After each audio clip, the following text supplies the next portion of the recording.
வணக்கம் மக்களே. இப்போ நம்ம என்ன செய்ய போகிறோம்னாக்கா சுரக்காய் அடை செய்ய போகிறோம். அதுக்கு தேவையான பொருட்கள் பச்சரிசி 1 டம்ளர், புழுங்கலரிசி 1 டம்ளர்.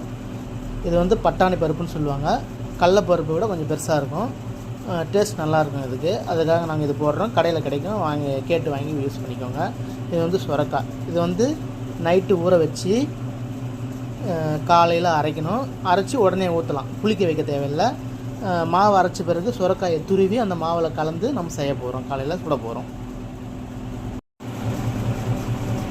இப்போது எல்லாம் ஒன்றா ஒரு பாத்திரத்தில் போட்டுப்போம். பச்சரிசி,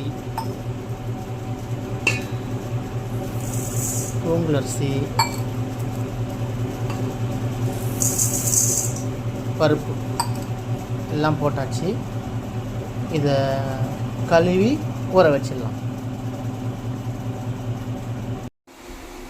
கழுவி தண்ணி ஊற்றி வச்சுருக்கோம், அப்படியே ஊறட்டலாம். காலையில் நம்ம அரைச்சி சுடலாம்.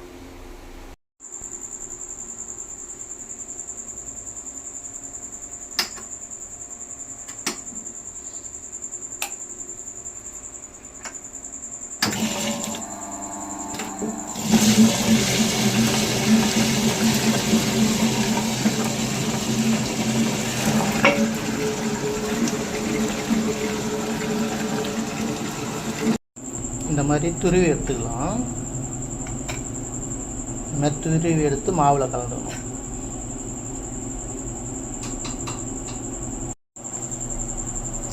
இந்த மாதிரி மாவில் போட்டு கலந்துக்கலாம். அரைச்ச மாவில் போட்டு இது சின்ன சின்னதாக வட்ட வட்டமாக தட்டிக்கணும். சுரக்காய் அடை எப்படி தான் தட்டுவோம் நாங்கள்.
சுரக்காய் அடை ரெடி.